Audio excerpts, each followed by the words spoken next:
آج بھی مریم نواز صاحبہ مریم اورنگزیب صاحبہ نے لاہور میں بات کی ہے، بائی دی بڑی امپورٹنٹ بات کی ہے انہوں نے الیکشن کے حوالے سے بھی کہ جی الیکشن سے پہلے آ جائیں گی. تو میرا خیال ہے بڑی حد تک تو انہوں نے اس بات کو بھی رد کر دیا جو لوگ کہتے تھے کہ جی جیسے مولانا فضل الرحمان نے کہا کہ جی پارلیمنٹ فیصلہ کرے گی کہ اس کی مدت بڑھانی ہے کہ نہیں بڑھانی. انہوں نے کہہ دیا کہ جی 13 اگست کے بعد جب پارلیمنٹ کا وقت ختم ہو جائے گا نگران سیٹ اپ آ جائے گا، الیکشن ہوں گے. تو میرا خیال ہے یہ ایک بڑی خبر سب جگہوں پہ جا رہی ہے کہ جی یہ جو باتیں ہو رہی تھی کہ جی مارچ تک جائے گا الیکشن والا معاملہ شاید نہیں ہوگا.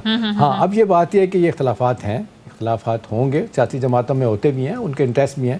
یہ کس کو نہیں پتا، رانا صاحب کو بھی اچھی طرح پتا ہے کہ ڈے 1 سے زرداری صاحب لگے ہوئے ہیں اپنے صاحبزادے کو پرائم منسٹر بنانے کے لیے. اگلی باری ساڑھی باری کے چکر میں وہ یہی کہتے ہیں کہ 15 سے 20 ووٹوں کا ان کا گیپ ہے، کسی طریقے سے ان کے ساتھ سیٹ ایڈجسٹمنٹ ہو جائے، پورا کر لیں. ہماری اطلاعات یہی ہے کہ نواز شریف صاحب اس بات پہ مان نہیں رہے کہ میری 8 سیٹیں ہیں، ہم آپ کو کس طرح دے دیں. دوسرے الفاظ میں تو یہ کہہ سکتے ہیں کہ بھی تمہاری سندھ رولر میں جو سیٹیں آپ ہمیں وہ دے دیں، تو دے دیں گے عمران خان صاحب، کبھی بھی نہیں دیں گے اپنے زرداری صاحب. تو میرا خیال ہے یہ اختلافات بڑھتے چلے جائیں گے، آگے جا کے بھی بڑھیں گے.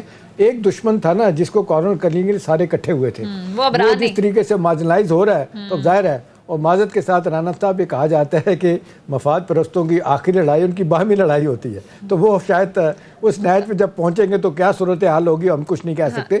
لیکن یہ بات طے ہے کہ اب الیکشن کا سینیریو بن رہا ہے، نواز شریف صاحب آ جائیں گے، الیکشن ہو جائیں. اور آخری بات یہ ہے کہ سونیا اس وقت ملک جو سیاسی اور معاشی طور پہ دلدل میں پھنسا ہوا ہے، اس کا حل اسی میں ہی ہے. سب لوگ کہتے ہیں بھلے آپ پوائنٹ سکورنگ کریں، اپنے جس کو کہتے ہیں غصہ سیٹل کریں، اپنے اوپوننٹس کو رائٹ لیفٹ کریں، لیکن الیکشن کرا دیں، اس کے بعد جو حکومت آئے اس کو حکومت دے دیں. اور کم از کم یہ جو ہم دیکھ رہے ہیں ترقی کا پہیہ ہر طرف رکا ہوا ہے، جمہوریت کو جو خطرات لاحق ہے کہ ہوگا کہ نہیں ہوگا، کون سا سیٹ اپ آئے گا، اس سے جان چھوٹ جائے گی. ٹھیک ہے رانا احسان افضل صاحب، اب تو اختلافات بڑا کھل کر سامنے آ گئے کہ واقعی آنے والے دنوں میں نون لیگ اور پیپلز پارٹی کی راہیں جدا ہونے والی ہیں، کل کے حلیف حریف بننے جا رہے ہیں.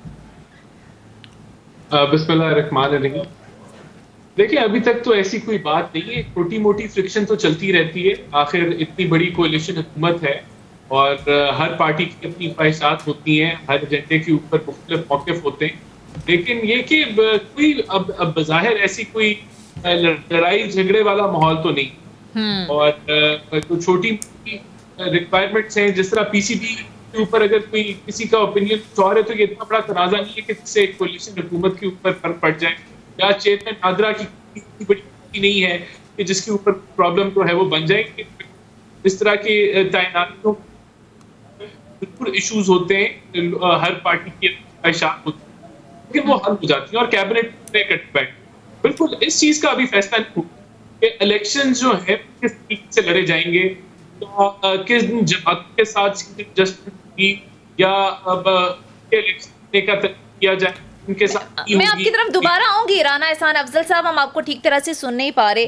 احتشام صاحب، یہ جو طے ہوا تھا، اطلاعات یہ ہیں کہ جس کی منسٹری کے اندر جو ظاہر وزارتیں آتی ہیں انہوں نے اس کی تعیناتی کرنی ہے. اب یہ جو پی سی بی چیئرمین کی تعیناتی کا معاملہ ہے، ظاہر ہے یہ مزاری صاحب کے انڈر آتا ہے، اور مسلم لیگ نون کیوں باضد ہے کہ نہیں ان کی تعیناتی ہم نے ہی کرنی ہے. پھر چیئرمین نادرا انہوں نے کہا اگر آپ یہ نہیں کریں گے تو ہم پھر یہاں پہ لڑائی شروع ہو جائے گی. تو یہ کیا حل نکلتا دیکھتے ہیں؟ بدقسمتی کی انتہا ہے. دیکھیں یہ جو ہم ہمیشہ یہ بات کہتے ہیں نا کہ جی اپنا آدمی کلچر، ہر جگہ پہ اپنے آدمی ہونی چاہیے. ابھی رمیز راجہ کوئی سیاسی آدمی نہیں تھا، اس کو جب لگایا گیا تھا نہ ان پہ کوئی کرپشن کے الزامات تھے، سب لوگ کہتے تھے کہ ایک پروفیشنل آدمی کو چیئرمین لگایا. اب کیا وجہ ہے؟ ایک کنٹروورشل آدمی ہے نا جن کو لگایا آپ نے، سیٹھی صاحب. بہت سے حوالے سے لوگ ان کو نہیں تسلیم کرتے، ان کو کہتے بھی ہیں کہ جناب وہ جب کیئر ٹیکر پرائم منسٹر تھے، چیف منسٹر تھے، انہوں نے پتہ نہیں کیا کیا کیا تھا. بڑے الزامات تو لگتے ہیں لیکن ان کو ہٹانے کی ضرورت نہیں تھی، وہ کام کرتے رہتے. یہی تھا نا ڈاکزم کیا ہے، آج ایک بندہ آئے گا کل اس کو ہٹا دیں گے آپ. تو اسی کانٹیکسٹ میں انہوں نے کہا کہ جی وزارت ہماری ہے، فیصلے ہم نے کرنے چاہیے. لیکن نہیں، اب ظاہر ہے یہ آپ کو پتہ ہے پی سی بی کا پاکستان کے چند ایک بڑے ادارے ہیں جو پروفیٹیبل ہیں، ان میں سب سے زیادہ پیسہ اس کے پاس ہے، بلین اینڈ بلین ان کے پاس ہے. لہٰذا جب ان کو لگایا جاتا ہے تو لاکھوں میں سیلری ہوتی ہے، پرسنٹ پریویلیجز ہیں، پھر وزٹس ہیں، پھر آپ بیسیوں لوگوں کو oblige کر سکتے ہیں. بڑے بڑے لوگ ان کے صاحبزادے، پیسے والے بھی اور حکومتی لوگ بھی چاہتے ہیں ان کے صاحبزادے جو ہے نا وہ کرکٹ کھیلیں، تو ظاہر ہے کسی کو آپ oblige کر سکتے ہیں. ہمارے یہاں تو یہی ہو رہا ہے، ہمیشہ یہی ہوتا ہے، پلیئرز کے اوپر بھی ہم یہی کر رہے ہوتے ہیں. دیکھیں یہ تو اپنی جگہ ہے. نادرا کے چیئرمین کے بارے میں مجھے زیادہ افسوس ہے، اور یہ رانا صاحب سے بھی آپ ضرور پوچھیں. ان کے بارے میں یہ بڑا مشہور ہے کہ ان کے کوئی بھی جس کو کہہ نہیں سکتے کہ کوئی غلط کام انہوں نے کیا ہے, کوئی کرپشن نہیں ہے. اور معذرت کے ساتھ جو اطلاعات ہیں کہ ان کو کہا گیا کچھ کام کرنے کے لیے جو انہوں نے نہیں کیے, تو ان پہ نیب پہ اور ادھر سے مقدمات جاری شروع ہو گئے ہیں. اور یہی افسوسناک بات یہ ہے کہ جب پچھلی ان کی گورنمنٹ آئی تھی تو جو نثار ان کے پیچھے پڑ گئے تھے, اس حد تک ان کے پیچھے پڑ گئے تھے کہ جناب ان کو ملک سے باہر جانا پڑا. اور پھر جب وہ کینیڈا شفٹ ہو گئے تھے, اس کے بعد جب ضرورت پڑی تو کینیڈا سے بلا کے ان کو چیئرمین بنایا گیا. تو یہ بدقسمتی ہے. مطلب ہے کہ ہر حکومت چاہ رہی ہوتی ہے کہ ہماری مرضی کے لوگ کام کریں, جب ان کو لگا دیا جائے نہیں کریں گے تو ہٹا دیں. اور ظاہر ہے زرداری صاحب ان کو بڑی سپورٹ کر رہے ہیں, بالکل کر رہے ہیں نادر چیئرمین کو. کوئی ان کو اس محبت میں نہیں کر رہے کہ وہ بہت نیٹ کلین آدمی ہے, اس محبت میں کر رہے ہیں کہ جی ٹھیک ہے اختلافی پہلو ہیں, تو جہاں ہمیں ٹف ٹائم دے رہے ہیں چیئرمین سپورٹس بورڈ کے حوالے سے, تو ہم یہاں کو ٹف ٹائم دے سکتے ہیں. تو رانا احسان افضل صاحب, یہ احتشام صاحب جو بات کر رہے ہیں کہ یہ اپنا آدمی کلچر, یہ کیوں ہر جماعت کا مسئلہ ہوتا ہے کہ ہر شعبے میں ہر فیلڈ کے اندر ہم اپنے لوگ لے کر آئیں؟ دیکھیں, ہر فیلڈ کے اندر جو اپوائنٹمنٹس ہیں اس کا ایک میکنزم ہے. اخباروں میں اشتہار جاری ہوتا ہے, پھر انٹرویو کا پروسیس ہوتا ہے. تو ایسا نہیں ہے کہ اپنی مرضی کے جو ہے وہ لوگ جو ہیں وہ بھرتی کیے جا رہے ہیں ٹاپ پوزیشنز کے اوپر. ہمیشہ دیکھیں ایک کمپیٹیٹیو انوائرمنٹ ہوتا ہے, اور پھر یہ بھی ہے کہ حکومتیں جو وقت ہوتی ہیں ان کی کوشش ہوتی ہے کہ ان کے اعتبار والا آدمی ہے تاکہ ایک اچھا کمفرٹیبل ورکنگ ریلیشن شپ ہو. لیکن دیکھیں, میں یہ جو چیئرمین نادرا ہیں ان کے خلاف بھی ایلیگیشنز بھی ہیں ایف آئی اے نیب کے اندر, وہ بھی انکوائری ہو رہی ہے. انہوں نے اس چیز کے اوپر اگر ریزائن کر دیا ہے تو میرے خیال سے ایک اچھا ان کی طرف سے جسچر ہے کہ وہ اپنی انکوائریز بھگتیں گے, اور اگر وہ کوئی ایسی چیز نہ ہوئی تو اس سے بالکل سرخرو ہو کے باہر نکلیں گے. لیکن یہ میری آواز, یہ پی سی بی چیئرمین کا سر جو تنازع ہے, یہ ڈیسائیڈ ہوا نہیں تھا کہ جس منسٹری کے اندر جو وزارتیں آئیں گی وہی اپوائنٹمنٹ کرے گا؟ اب اگر پیپلز پارٹی چاہ رہی ہے ذکا اشرف صاحب کو لانے کا تو وہ منسٹری تو ان کے انڈر ہے. اس میں مسلم لیگ نون کا رول آپ کو نہیں لگتا نہیں ہونا چاہیے تاکہ تنازع ہی پیدا نہ ہو؟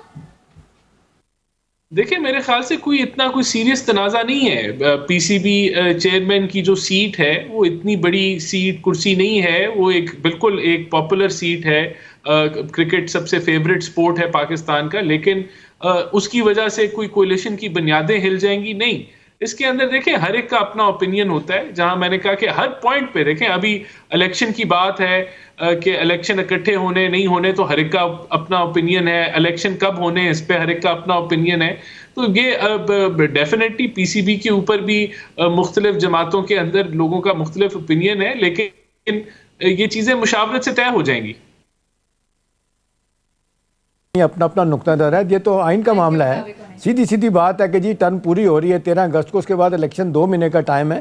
آپ مدت پوری کرے گی تو 2 مہینے, مدت سے پہلے اسمبلی جائے گی تو 3 مہینے. اس میں تو میری اور آپ کی خواہش کا تو مسئلہ ہی نہیں ہے.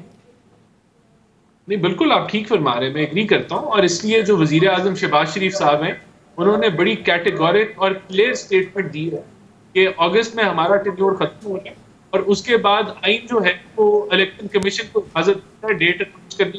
جو بھی ڈیٹ اناؤنس ہوئی ہم کریں گے, اور آئین کے مطابق آئین میں بھی بڑا ہے کہ اگر ٹینیور مکمل ہوتا ہے تو 60 دن بعد, اور اگر ٹینیور مکمل نہیں ہوتا تو پھر 90 دن بعد الیکشنز ہوں گے. جس کا مطلب ہے کہ اکتوبر مڈ سے لے کے نومبر کے پہلے 1-2 ہفتے کے اندر الیکشن جو ہے یہ اس ٹائم فریم میں ہو جانا چاہیے. ہم بھی اس کو سپورٹ کرتے ہیں. ہماری جماعت نے اوور آل جو ہے جتنے بھی کینڈیڈیٹس اپنے پیپر جمع کرائے دی ہوئی ہے کہ آپ الیکشن کی تیاری کریں. کیمپین ہماری آلریڈی سٹارٹڈ ہے. مریم نواز صاحبہ مختلف جگہوں پہ جا کے الیکشن کیمپین جاری کریں. بلکہ ہماری بات جو الیکشن کیمپین کوڈ میں ہے. میں آپ کی طرف دوبارہ ہوں گی. احتشام صاحب, ویسے آج تو مریم اورنگزیب صاحبہ نے بھی کہا ہے کہ ہماری انتخابی مہم سٹارٹ ہو گئی ہے. مریم نواز بھی ہر جگہ میں نظر آ رہی ہیں کیمپین چلاتے ہوئے, لیکن قیاس آرائیاں پھر بھی نظر آ رہی ہیں. اب پی ڈی ایم کے سربراہ کہتے ہیں کہ معیشت پہلے ٹھیک کریں گے, زرداری صاحب کہہ رہے ہیں تب ہوں گے جب ہم چاہیں گے, راجہ ریاض کہہ رہے ہیں کہ ہم توسیع دینے کے لیے تیار ہیں. یہ جو قیاس آرائیاں صرف قیاس آرائیاں, یہ آپ کو لگتا ہے کہ توسیع بھی کی جا سکتی ہے؟ دیکھیں سونیا, اب یہ جب الیکشن کا ماحول بن جاتا ہے اور ایک آدھ رزلٹ آئے, مثلا جیسے ایک آزاد کشمیر ایک ضمنی انتخاب ہوا ہے, آپ نے دیکھا پیپلز پارٹی وہاں پہ جیت گئی ہے. اطلاعات یہی ہیں کہ اس پہ بہت زیادہ نون والے احتجاج کر رہے ہیں. ویسے تو وہ کہہ رہے ہیں ریگنگ ہوئی ہے, لیکن کہا جا رہا ہے کہ اسٹیبلشمنٹ سے شکایات کی جا رہی ہیں کہ جی